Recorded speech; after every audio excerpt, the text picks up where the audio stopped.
स्वागत है आप सभी का इस वीडियो में।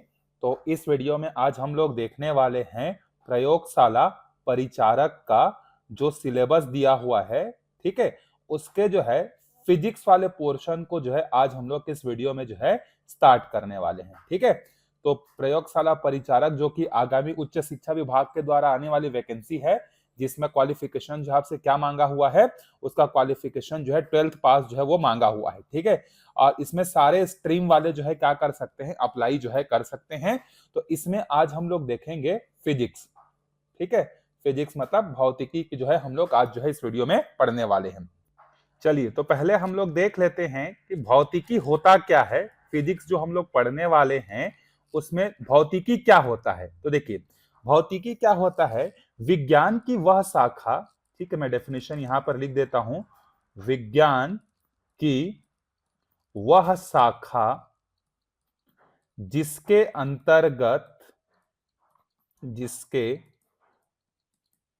अंतर्गत द्रव्य, ऊर्जा तथा इनके संबंधों का अध्ययन किया जाता है, ठीक है। समझ में आया? फिजिक्स क्या है?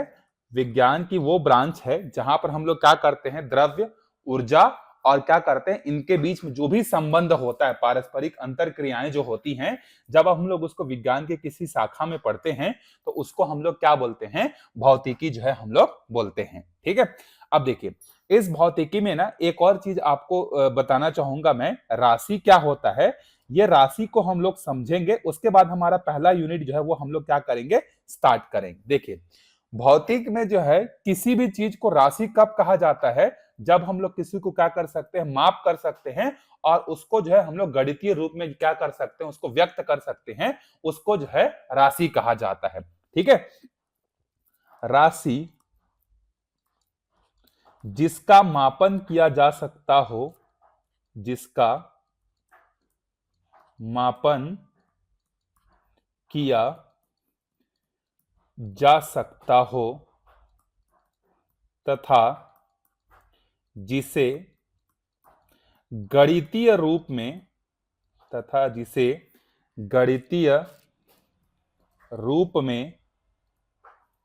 व्यक्त किया जा सके,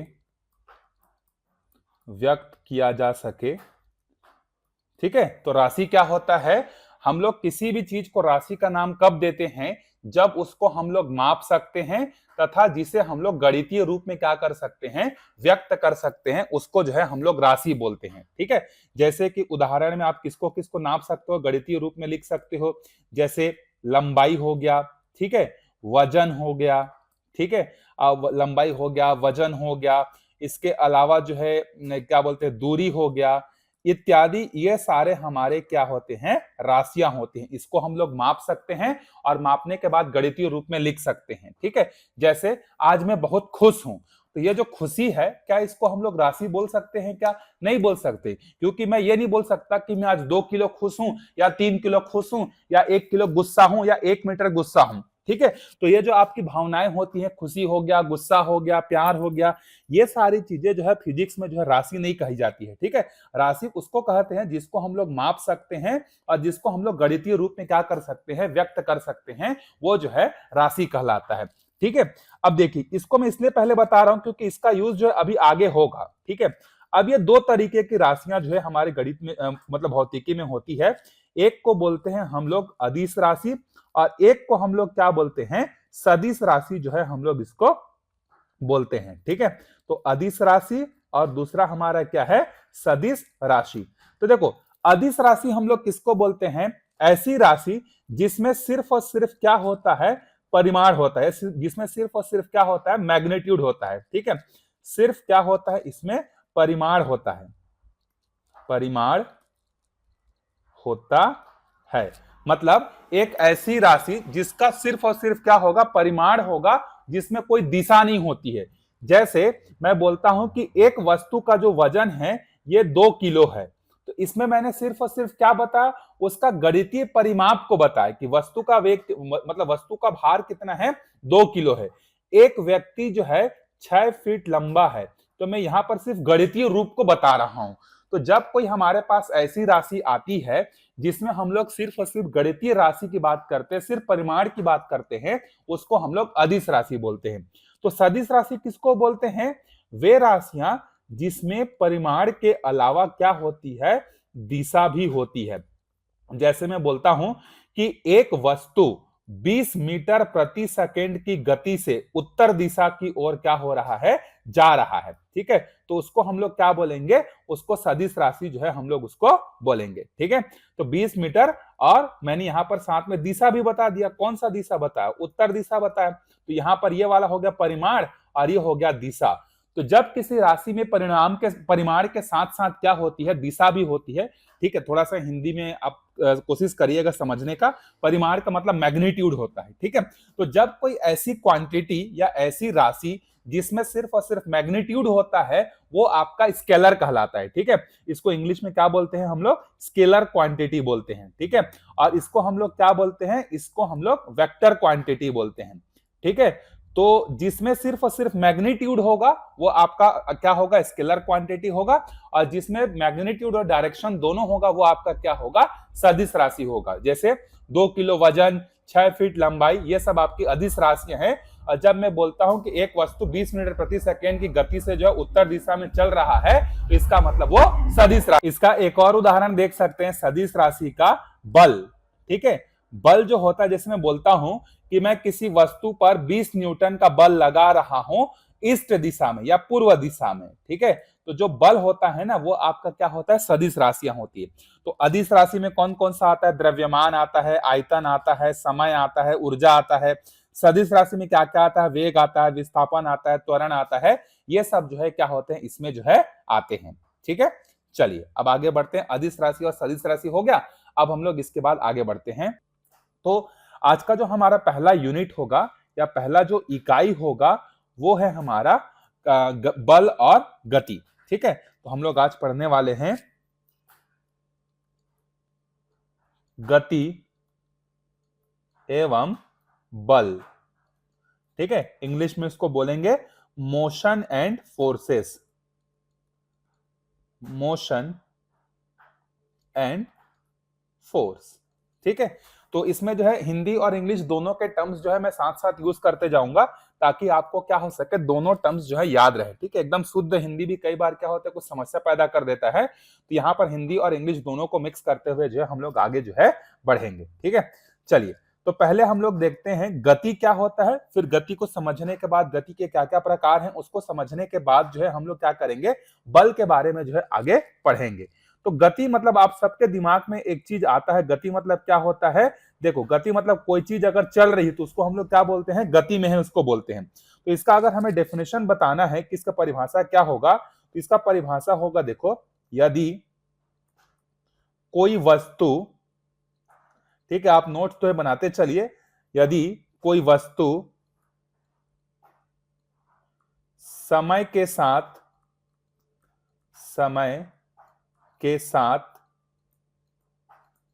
अपना स्थान परिवर्तित करती है, अपना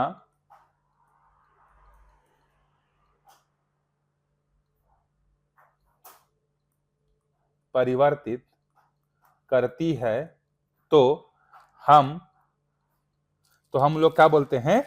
तो हम वस्तु की इस स्थिति को गति कहते हैं। देखिए परिभाषा क्या बना गति का, यदि कोई वस्तु समय के साथ अपना स्थिति या स्थान परिवर्तन करती है, तो हम उस वस्तु की स्थिति को क्या बोलते हैं? गति जो है कहते हैं। मतलब जैसे मान लीजिए आपने घड़ी देखना चालू किया, और घड़ी में जब आपने देखना शुरू किया, तो जब आपके घड़ी में 0 सेकेंड था, तो कोई वस्तु यहां पर रुका हुआ था। ठीक है, 2 सेकेंड बाद आपने देखा कि जो वो वस्तु है वो यहां घूम के यहां चला गया। फिर 2 सेकेंड बाद ये वस्तु यहां आ गया, फिर 2 सेकेंड बाद वस्तु यहां आ गया, फिर 2 सेकेंड बाद वस्तु यहां आ गया। तो अगर कोई भी वस्तु समय के साथ अगर अपना स्थान परिवर्तन करती है तो उसको हम लोग बोलते हैं कि वो वस्तु किसमें है, गति में है करके। जैसे बस में आप जब चलते हैं तो बस जब चलता है तो भी क्या है, गति करता है, ठीक है। अगर हम लोग बात करते हैं जैसे नदी में जो नाव जो बहता है वो भी क्या है, आपका गति की स्थिति में होता है, ठीक है। जैसे हवा जो चलता है वो भी क्या होता है, आपका गति में होता है। हवाई जहाज जो चलता है वो भी क्या होता है, आपका गति में होता है। तो बेसिकली हम लोग गति किसको बोलते हैं, गति उसको बोलते हैं जब भी कोई वस्तु समय के सापेक्ष में क्या करेगा, अपने स्थान में परिवर्तन करेगा, वो क्या कहलाएगा, गति जो है कहलाता है। चलिए अब आगे देखते हैं। तो गति का परिभाषा क्या होता है हमने देख लिया। अब जो गति जो होती है ना, इसके कई सारे प्रकार भी होते हैं, ठीक है। कई सारे प्रकार की गति जो है होती है। तो भौतिकी में हमारे पास ऐसी दो शाखाएं होती हैं जो गति के बारे में क्या करती हैं, स्टडी करती हैं, ठीक है। तो गति की शाखाएं हम ये समझ सकते हैं कि गति की अध्ययन की शाखाएं, ऐसी कौन कौन सी शाखाएं हैं जहां पर गति का अध्ययन किया जाता है। तो पहला है हमारा जिसको हम लोग बोलते हैं शुद्ध गतिकी, और दूसरा है जिसको हम लोग बोलते हैं गतिकी, ठीक है। हिंदी में इसको, इंग्लिश में इसको बोलते हैं काइनेमेटिक्स, और गतिकी को बोलते हैं यहां पर डायनामिक्स, ठीक है। तो शुद्ध गतिकी क्या होता है, तो गति यहां पर क्या किया जाता है, गति के बारे में अध्ययन तो किया जाता है, लेकिन यहां पर जो है गति का कारण का जो है अध्ययन नहीं किया जाता, ठीक है। इसका हो जाएगा डेफिनेशन, गति के कारण का अध्ययन नहीं किया जाता। इसका मतलब यह है कि अगर कोई एक बस चल रही है, ठीक है, तो हम लोग उस बस के चलने के बारे में अध्ययन करेंगे। उस बस के अंदर में क्या मैकेनिक्स है, वो बस में ऐसी कौन सी चीज है, क्या पेट्रोल से चल रहा है, डीजल से चल रहा है, कैसे चल रहा है, उससे मतलब नहीं है, ठीक है। जैसे एक साइकिल चल रहा है तो साइकिल के चलने से मतलब है साइकिल किस कारण से चल रहा है, क्योंकि उसमें एक व्यक्ति बैठा हुआ और पैडल मार रहा है, ठीक है। उसके कारणों का हम लोग अध्ययन नहीं करते। तो गति के बारे में जब हम लोग अध्ययन करते हैं, जहां पर उसके कारणों का अध्ययन नहीं किया जाता है, वो आपका शुद्ध गतिकी कहा जाता है। और जहां पर गति का अध्ययन तो किया जाता है लेकिन कारण सहित अध्ययन किया जाता है कि अगर कोई वस्तु चल रही है तो उसके चलने का पीछे का कारण क्या है, उसको जब अध्ययन किया जाता है तो उसको गतिकी जो है कहा जाता है। आई होप आपको ये दोनों बातें जो है समझ में आ गई होंगी, ठीक है। चलिए अब आगे बढ़ते हैं हम लोग आगे और देखते हैं दूरी, ठीक है। दूरी जिसको हम लोग इंग्लिश में क्या बोलते हैं, जिसको जो है हम लोग डिस्टेंस जो है बोलते हैं। तो दूरी का परिभाषा जो है क्या होता है, ठीक है। तो देखिए किसी एक निश्चित समय अंतराल में क्या होता है, जब कोई वस्तु क्या करती है, दूरी तय करती है, तो उस दूरी को ही हम लोग क्या बोलते हैं, या उस तय की गई स्थिति को ही हम लोग क्या बोलते हैं, दूरी जो है बोलते हैं, ठीक है। चलिए इसका डेफिनेशन क्या हो जाएगा, किसी समय अंतराल में किसी वस्तु द्वारा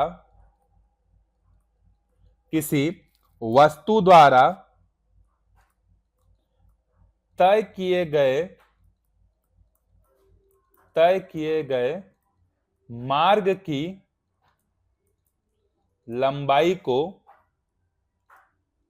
दूरी कहते हैं, ठीक है। इसका मतलब क्या हुआ कि आपको कुछ समय दिया जाएगा, उस समय के अंतराल में जो है कोई भी वस्तु जितना मार्ग की लंबाई को तय करती है उसको हम लोग क्या बोलते हैं, दूरी कहते हैं। जैसे मान लेते हैं कि कोई वस्तु पहले ए पर था और 6 सेकंड के बाद जो है ये बी पर पहुंच गया, तो ए से लेकर बी तक की मार्ग की लंबाई मान लेते हैं कि 10 मीटर है, तो हम लोग बोलेंगे कि वो वस्तु जो है ए से लेकर बी तक जो है 10 मीटर की दूरी को क्या किया, उसने तय किया, ठीक है। तो किसी भी समय अंतराल में मार्ग की जो लंबाई तय की जाती है किसी वस्तु द्वारा, उसको जो है हम लोग क्या बोलते हैं, उसका दूरी जो है हम लोग बोलते हैं, ठीक है। अब ये जो दूरी है ये कैसी राशि होती है, तो दूरी जो होती है ये आपका कौन सा राशि होता है, सदिश राशि जो है होता है, ठीक है। सॉरी, दूरी आपका अदिश राशि होगा, जो डिस्प्लेसमेंट विस्थापन होता है वो आपका सदिश राशि होता है, ठीक है। तो ये आपका कैसा हो जाएगा, दूरी जो है आपका अदिश राशि हो जाएगा, ठीक है, कैसा राशि हो जाएगा? दूरी हमारा अदिश राशि जो है हो जाएगा। ठीक है, चलिए अब इसके बाद देखते हैं और इसकी जो मतलब अगर चिन्ह की बात करें तो ये हमेशा आपका कैसा होगा? धनात्मक ही होगा। ठीक है, दूरी कभी भी ऋणात्मक जो है नहीं होती। आप ये नहीं बोलेंगे कि मैं -500 मीटर दूरी तय किया या -1 किलोमीटर दूरी तय किया, ऐसा आप कभी भी जो है नहीं बोलेंगे। ठीक है, तो दूरी हमारा कैसा राशि हो गया? ये जो है एक अदिश राशि है और ये हमेशा कैसा होता है? धनात्मक जो है होता है। आगे बढ़ते हैं और आगे देखते हैं हम लोग अगला विस्थापन के बारे में। ठीक है, तो विस्थापन क्या होता है इसके बारे में देखते हैं। तो क्या होता है? किसी दो बिंदुओं के बीच की न्यूनतम दूरी को विस्थापन कहते हैं। मतलब जैसे देखो, कोई भी एक वस्तु है जो कि क्या हुआ? ए से निकला, ए से इस तरीके से निकला निकला निकला निकला और ये गया बी तक। ठीक है, और मान लेते हैं कि ए से लेके बी तक की जो दूरी है वो कितनी है? 50 मीटर है। ठीक है, फिर वो वस्तु क्या हुआ? बी से फिर वापस चलते चलते इसी रास्ते में जो है कहां पर आ गया? इसी रास्ते में जो है ये आ गया सी बिंदु पर, और बी से लेके सी तक की जो दूरी है ना वो मान लेते हैं कितना है? 40 मीटर। तो अब अगर मैं पूछूंगा कि बताओ भाई उस वस्तु ने कितना विस्थापन किया, तो हम क्या लिखे? विस्थापन का परिभाषा देखिए, दो बिंदुओं के बीच की न्यूनतम दूरी को हम लोग क्या बोलते हैं? विस्थापन बोलते हैं। ठीक है, तो अभी जो है वस्तु की प्रारंभिक स्थिति, और मतलब ये भी आप यहां पर ये भी डेफिनेशन लिख सकते हैं कि किसी भी वस्तु की प्रारंभिक और अंतिम स्थिति के बीच की दूरी को ही क्या कहा जाता है? विस्थापन कहा जाता है। ये भी आप लिख सकते हैं। ठीक है, तो ये वस्तु ए से निकला और कहां गया? बी तक गया। कितना मीटर गया? 50 मीटर। फिर बी से वापस आया कहां तक? सी पर। कितना? 40। तो इसकी जो प्रारंभिक बिंदु है वो ये है और इसका जो अंतिम बिंदु है वो सी है, और इन दोनों के बीच की दूरी कितनी है? 10 मीटर। तो हम लोग बोलेंगे कि उस वस्तु ने कितना विस्थापन किया? उस वस्तु ने जो है 10 मीटर का जो है क्या क्या विस्थापन जो है किया है। ठीक है, अब ये कैसी राशि होती है? तो ये जो होती है विस्थापन, ये हमारी कैसी राशि होती है? सदिश राशि जो है होती है। ठीक है, कैसी राशि होती है? सदिश। और ये जो आपका विस्थापन है ना, ये विस्थापन आपका धनात्मक भी हो सकता है, ऋणात्मक भी हो सकता है एवं शून्य भी जो है हो सकता है। ठीक है, तो दूरी कभी भी ऋणात्मक नहीं होती, लेकिन आपका जो विस्थापन है ये धनात्मक भी हो सकता है, ऋणात्मक भी हो सकता है और शून्य भी हो सकता है।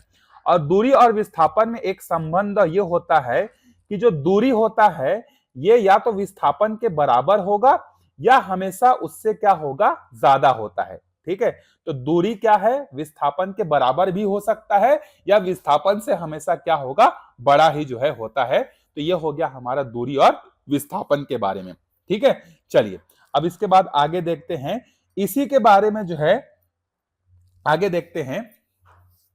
दूरी हो गया, विस्थापन हो गया, फिर आगे देखते हैं हम लोग चाल के बारे में। ठीक है, चलिए आगे बढ़ते हैं और देखते हैं चाल के बारे में। ठीक है, देखिए चाल को हम लोग इंग्लिश में क्या बोलते हैं? चाल को जो है हम लोग इंग्लिश में स्पीड बोलते हैं। ठीक है, तो स्पीड क्या होता है? देखिए अगर इसका हम लोग गणितीय परिभाषा बनाए तो चाल क्या होता है? चाल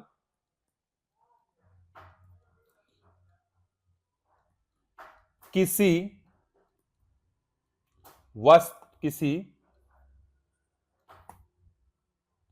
किसी वस्तु द्वारा तय की गई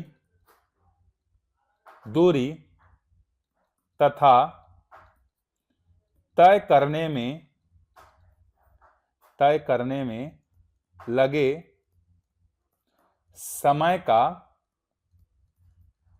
अनुपात होता है। इसका मतलब क्या हो गया कि चाल जो होता है, कोई भी वस्तु कितना दूरी तय किया और उस दूरी को तय करने में उसको कितना समय लगा, इन दोनों का जो अनुपात होता है ना, इसी को हम लोग क्या बोलते हैं? इसी को जो है हम लोग चाल जो है बोलते हैं। ठीक है, समझ में आ गया। दूरी बटे समय, इसी को हम लोग क्या बोलते हैं, चाल बोलते हैं। और ये कैसी राशि है, देखो यहाँ पर क्या आया है, दूरी, तो दूरी हमारा क्या है, अदिश राशि, और समय भी क्या है, अदिश राशि, तो इसका मतलब चाल भी हमारा क्या होगा, अदिश राशि होगा।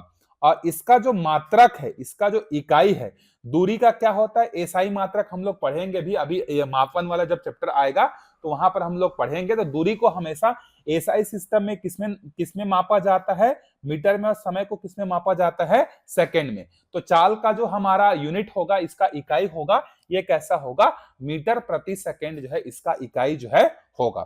ठीक है, चलिए अब मीटर प्रति सेकंड का ही बड़ा भाई जो होता है ना, ये आपका क्या होता है, किलोमीटर प्रति घंटा, जिसमें आप जनरली अपने गाड़ी का, अपने स्कूटी का, बाइक का, ट्रक का स्पीड को क्या करते हैं, नापते हैं, तो वो उसका बड़ा भाई होता है। ठीक है, चलिए अब आगे बढ़ते हैं हम लोग वेग के बारे में। ठीक है, चाल हो गया, इसके बाद हम लोग आगे देखते हैं किसके बारे में, वेग के बारे में। वेग क्या होता है, देखिए किसी इसका परिभाषा अगर लिखते हैं हम लोग, तो ये हो जाएगा किसी वस्तु के विस्थापन के दर को वेग कहते हैं। इसका मतलब क्या हो गया, हमारा वेग का सूत्र क्या हो जाएगा, वेग का सूत्र हो जाएगा विस्थापन बटे में समय, ये हमारा क्या हो जाएगा, इसका सूत्र हो जाएगा। और ये कैसी राशि होगी, ये हमारी सदिश राशि होगी, और इसका जो मात्रक होगा ये हमारा फिर से वही होगा, क्योंकि विस्थापन भी एक तरीके से दूरी ही है, तो मीटर प्रति सेकंड जो है क्या होगा, इसका इकाई जो है हो जाएगा। ठीक है, चलिए अब आगे बढ़ते हैं। इसके बाद अगर हम लोग जो है वेग और गति की बात करें ना, तो वेग और गति को जो है हम लोग क्या कर सकते हैं, अलग अलग भागों में जो है विभाजित कर सकते हैं। ठीक है, मतलब अगर हम लोग उदाहरण के लिए अगर देखें, किसी वस्तु की गति या वेग को निम्नानुसार विभाजित किया जा सकता है। जैसे अगर कोई वस्तु एक ही दिशा में चल रही है तो उसको हम लोग बोलते हैं एक विमीय गति। ठीक है, जैसे आपका जो ट्रेन होता है, आपका जो बस होता है, वो हमेशा एक ही दिशा में जो है क्या होता है, या एक ही गति, मतलब एक ही डायरेक्शन में जो है क्या होता है, चलता है, तो उसको हम लोग क्या बोलते हैं, एक विमीय गति बोलते हैं। ठीक है, मतलब ये है कि हम लोग साइंस में जब और डीपली पढ़ते हैं ना, तो किसी भी वस्तु की स्थिति में परिवर्तन को देखने के लिए ना हम लोग एक रेफरेंस सिस्टम का यूज करते हैं, निर्देशांक सिस्टम का यूज करते हैं, जिसमें एक केंद्र होता है जिसको हम लोग ओ बोलते हैं, फिर एक दिशा होती है जिसको हम लोग एक्स दिशा बोलते हैं, फिर एक होता है जिसको हम लोग वाई दिशा बोलते हैं, और फिर एक होता है जिसको हम लोग जेड दिशा जो है बोलते हैं, जिसको हम लोग विमा भी बोलते हैं। तो वस्तु की स्थिति को पता लगाने के लिए तीन विमाएं जो है होती हैं, एक्स विमा, वाई विमा और जेड विमा। ठीक है, तो जब कोई वस्तु क्या होता है, एक ही विमा में गति करती है, या तो इस तरीके से क्षैतिज चलेगा, या तो हमेशा ऊपर की ओर सीधा जाएगा, या तो हमेशा एक डायरेक्शन में जाएगा, तो उसको हम लोग क्या बोलते हैं, एक विमीय गति जो है हम लोग बोलते हैं। इसका उदाहरण क्या है आपका, बस या ट्रेन का चलना। ठीक है, बस या ट्रेन का चलना, ये आपका क्या है, एक विमीय गति का उदाहरण है। उसके बाद द्विविमीय गति का उदाहरण क्या हो जाएगा, देखिए, तो जब कोई वस्तु क्या करेगा, दो विमा में गति करेगा, दो मतलब एक तरीके से एक्स में भी जाएगा और वाई में भी जाएगा, उसको हम लोग क्या बोलते हैं, द्विविमीय गति बोलते हैं। ठीक है, जैसे इसका उदाहरण है आपका दीवार पर छिपकली की गति, दीवार पर छिपकली की गति। दीवार पे देखो क्या होता है, कई बार वो ऊपर जाता है, कई बार नीचे जाता है, तो दो दिशा में गति करता है कि नहीं, तो इसी को हम लोग क्या बोलते हैं, इसको जो है हम लोग द्विविमीय गति जो है बोलते हैं। और एक और होता है जिसको हम लोग बोलते हैं त्रिविमीय गति, मतलब एक ऐसी गति जो कि एक कभी एक्स में होगी, कभी वाई में होगी, कभी जेड में होगी। जैसे इसका उदाहरण है चिड़िया। चिड़िया जब वो उड़ती है तो वो एक ही दिशा में उड़ती है क्या, नहीं, वो तीनों दिशा में कहीं भी उड़ सकती है। ठीक है, तो चिड़िया की गति हो गया, हवाई जहाज की गति हो गया, ये सब हमारे क्या हैं, इसके जो है उदाहरण हैं। ठीक है, तो इस वीडियो में हम लोग यहीं तक देखते हैं। इसके बाद जो है हम लोग आगे और भी अलग अलग प्रकार की गति होती है उसके बारे में जो है हम लोग अध्ययन जो है करेंगे। तो मिलते हैं अगले वीडियो में, तब तक अच्छे से पढ़ते रहिए।